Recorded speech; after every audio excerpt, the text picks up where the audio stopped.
Mithunina Eikhoina Thagatluba se mogi qualification se yengjari aina ngarang do fajana phakto oga singdharaga yengbadane class 10 pass tawdaba class 10 pass tawba 12 ka pass tawba adagi thai dagi PUC ga pass tawba adugo mangang to oirame ba madusu matam madu 1972 3 4 adai dagi note tawraga parikha thagiba adugo magi stage da leiba mi ngak to oirame ba aina yam kumna yengjare ba akoi acho yam soiri se kari gi no on aina MLA le pasa ayong ta haijage ko noina tawba se ai urabani ai imina urabani sida Laikai gi maming se yumnak ne maming ne phajana serial number da tawraga voter list lo thoga na koina voter Shingbu Kaithian da Hanggam Kobi Leibadouna Leiba ko aduga vote pu mi bu lairaga vote karaga mantri oini ai huran gani ai paisa charu ni corruption tawru ni haidana lakpa na khoi mayam se noi Manipur ima sigi laibak ta de na koi aphabo na di hingoi ko Shusi Eikhoigi Manipur da hore iba Megi tang ahum 2023 gi si Shusi na lanyi mai cham moina India government na sembani masi lo na yaban nati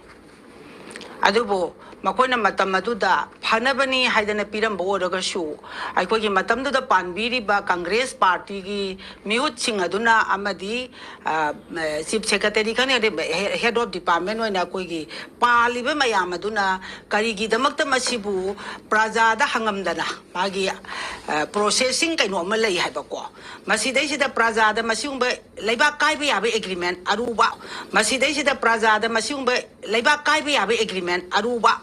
kwa gazette notification gi mathok pase praja miyam na khangbiyo ba akoi gi ngasi Mithunina Eikhoina Thagatluba se mogi qualification se yengjari aina ngarang do fajana phakto oga singdharaga yengbadane class 10 pass tawdaba class 10 pass tawba 12 ka pass tawba adagi thai dagi PUC ga pass tawba adugo mangang to oirame ba madusu matam madu 1972 3 4 adai dagi note tawraga parikha thagiba adugo magi stage da leiba mi ngak to oirame ba aina yam kumna yengjare ba akoi acho yam soiri se kari gi no on aina akoi Manipur si de hawbada loibak soire dana asi sima soide habam da puthok sine akoi amta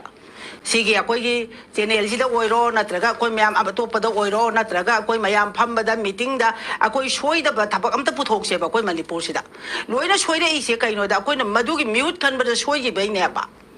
aduna ngasi shusina lanjigi maicham oibani lanjigi maicham masi hek haurakpada akoi na kari dagi no masi na thigat ba matamda akoi gi shusiga adagi 2022 gi September gi tang kulum doi da thokpa gazette notification BJP na palakan da thokpa do aduga ani sina lanji gi maicham ne habe ja koi confirm tawre ba adubu madu akoina aikoi gi khabar ijabada article gi mayai sida madu gi moina thomi ba agreement amadi shu kaino gi gazette notification do adu hapa ga koina miyam khangna na ba ijai ya ba ngalingai matamda ani sina lanji maicham moire aikoi miyam wa khana si tana si hadana adubu akoina madu irabasu madu thengnaba mayam pabiba mayam thengnaramgani pabidaba thengnadabasu yauromgani adubu thengnadaba pabidaba si punjalle hairaga aikoina madu Manipur si karam haina kalhogade sumaina ni haire adu dia koi karamba phirep am lawsigi ti ngasi phawba aikoi Manipur ki praja amatana haiba leite Fajai mana iri tu haina ajumaina sumlei masigi section da basina aikoi ngasi asi yong wari bani ngarang soraga ngasi waba nate baramaduna aikoi ngasi ba numitagi di aikoi wakhan je hongdo eraga section ba aikoi leibak se karam haina ngakani karam haina kangani mute karam na khangani haibasi di praja gi khut leire naina haijaningi aduna ngasi qualification amata yaudra akoi gi yam ikai ni ngai ne kotaga ka kari moirang de vote ka ba mi ama adugi kaino do hapchal lambe certificate leitana aphare ye ada tigalle ye man tamme pham du da kaina adagi adugi mirep do minkhal mi hudoi bodo adugi do adu oiramdre ye adu do tigalu kana court case tawre ye adu natiena ikai dro Kari gino haba mati ka ducha da ba noi na chin thiba oi da ba ngang ba minam mangang ba adu yam na chawkhat da ba noi na Leiba ki seba to ba ngam godro แล้วที่การกินโนไฮเบนิดาดุมไฮนะไอ้คุยไม่ยามจะมีทางมีน้ำตกบีแต่นะประจำไม่ยามที่นะคุยนะเห็นแต่อุดใจแล้วก็เห็นแต่แบบตรงนี้มาตรงนี้งางนี่บางงานนี่ก็ชุกข้างงวยอุโรยนะขั้นไรมีประจำที่อิชูนี่น้อยมีหุ่นอวยนี่บ้านน้อยแต่ดีเนี่ยประจำที่อิชูเนี่ยนะอุบิยูประจำกี่คนเราที่อิชูกี่คนเรานี่ประจำกี่คนเราบุญนะคุยนะก็ชูนะแต่นะขั้นบ่ไอ้ไทยนะ education minister ไม่เที่ยงในเย่อาดุนักการีหายเก็บคุยนะน้อยเกตอาศัยแต่ไม่ยามที่ดาร์นาพัมเมก็เลยอยู่อาจารย์ไม่ยามที่ลากพัมนิ่งพัมเจนี่คุยชัวงางวันไงแต่ตุ้มพัมเอชุมายนะตัวมีหุ่นอาศัยคุยมาเชิงทั้งนั้นเที่ยงแล้วจะได้เอมี่อะไรคุบีช่วย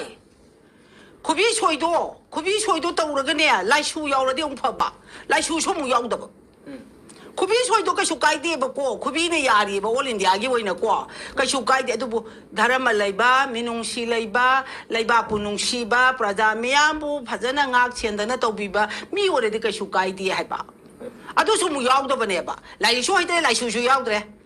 อะดูนั่นที่การมาไลบ้างากก็ตัวโนบ้าดูนั่นที่อะคุยกันน่าตัวโนอรวยไปจะช่วยได้เสียมันนี่ปูให้ไปอิมาไลบ้าสิกิมาปูดีไอ้คุยคุณจะไอ้คุยไม่ยามประจาคุยไม่ยามนี้ไอ้คุยไม่ยามเนี่ยมีหุ่นขันมาสิดาจุกกันมาติดลูรมกันเลยให้ไปเสียงั้นสิอิสลินาควายปุ่นมังนะไอ้คุยขังมินนะสิอามาดีมุนนะไอ้คุยมีโอยบกี้โกกเตยาวริบะลอกชิงไม่ยามเสียผู้ทกตัวเนี่ยสิจินนาระกะกันหาบัวคุยเนี่ยมีหุ่นโอยเนี่ยทักละกับพักตะกี้บวชมามังดดีไอ้มาหายใจแก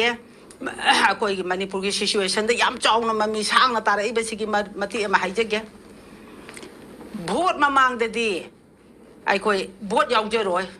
ไอ้คุยบวชให้นะเดียบวชจะตุกใจให้อะไรกี้บวชจะมาดีมังงานี่ว่าลิงไงดี